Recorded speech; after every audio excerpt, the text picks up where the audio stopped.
All right, lesson 6.8, equations in parentheses. Your I can statement. I can solve two-step problems. Stop the video if you need to. All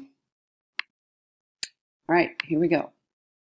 Here we have 12 divided by 4 plus 2 equals n. So we need to figure out what n equals. So what two equations does this problem include? Well, division and addition. So to solve the equation, which operation is done first? Now we've talked before about, and you've learned in elementary school, that parentheses always come first, so we'd have to do the division first. Why? Well, we have something called the order of operations. This is a math rule that is obeyed everywhere in the world, so that we always make sure that we're all approaching math problems the same way. So one way to remember this is the saying, please excuse my dear Aunt Sally. Well, what in the world does that mean? Well, please excuse my dear Aunt Sally, or if you look at just the green, sometimes people will call this PEMDAS. Whatever it takes for you to remember it, it's very important. So parentheses always come first, parentheses and exponents. Next is multiplication and division. Okay, they are equal to each other.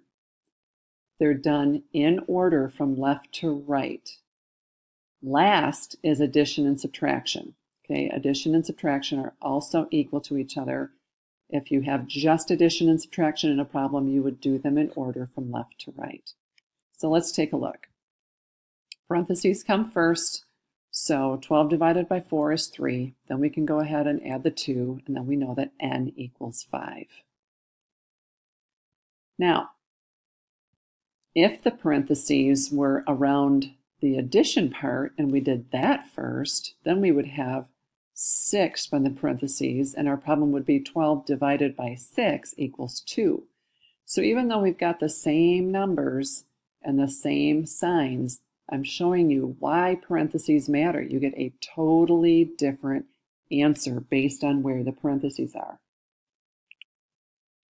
All right, so our job here is to figure out where are the parentheses going to go in order to get these answers. So when you are given an assignment like this, you might just want to kind of put some in and try it. So let's see, 9 minus 6, if I do the parentheses first, I have 3. And then 3 divided by 3 is 1. So I've done that right. So now I know that for this one, in order to equal 7, I'm going to have to put them in a different place. So they must go there. Sure enough, 6 divided by 3 is 2, and 9 minus 2 is 7. Now, if you don't know where to put them, just try something, work the problem out, and if it's not right, just move them. So I know that 5 plus 5 is 10, and 20 divided by 10 is 2. So by the process of elimination, I know that this time they probably go here. 20 divided by 5 is 4, and then 4 plus 5 is 9.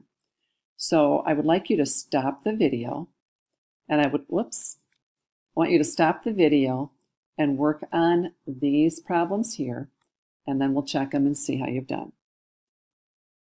All right, let's see how you've done. I kind of gave it away a second ago, but for this one, if we do 2 plus 1 equals 3 first, then 4 times 3 is 12. So I know that this time around it has to go here, because 4 times 2 is 8, plus 1 is 9. In this one, 8 times 2 is 16. 16 minus 16 is 0. And then finally, 16 minus 8 is 8. And then 8 times 2 is 16. Let's look at a word problem. Mark goes to the store and buys 1 eraser for 59 cents and 6 pencils for 15 cents each. How much does Mark spend? Well, I know he's going to buy the eraser and he's going to do the pencil price 6 times because he's buying 6 pencils.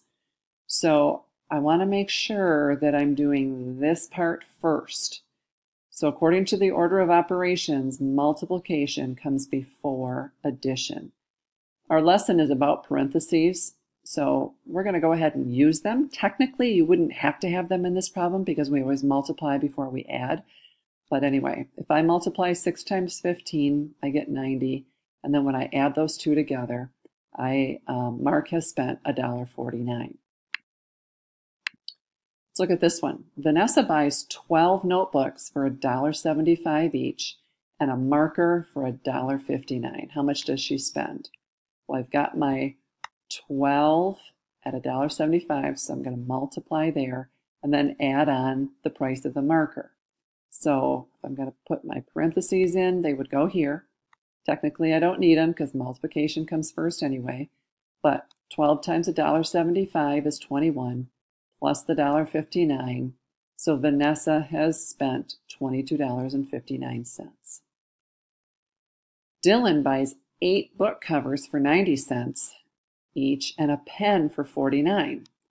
Okay, so there's Dylan's 8 book covers at 90 cents plus the $1.49.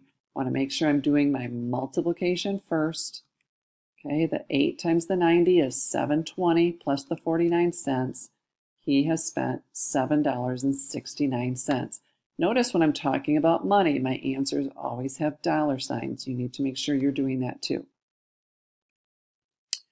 All right, last one. A shopping mall has 105 rows of parking spaces with 45 spaces in each row.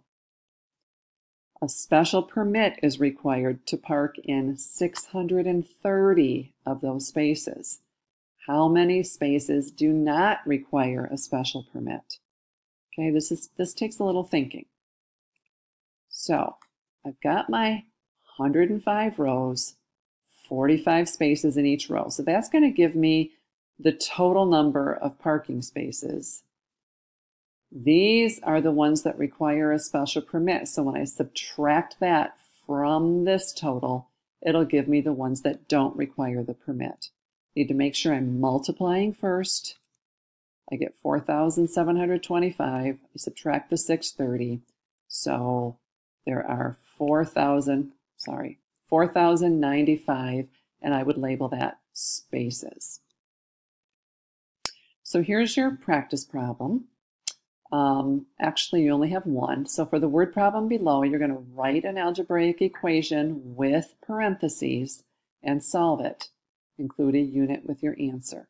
Okay, so an apple orchard in Michigan has 8 rows of 26 Honeycrisp trees, 14 rows of 23 Red Delicious trees.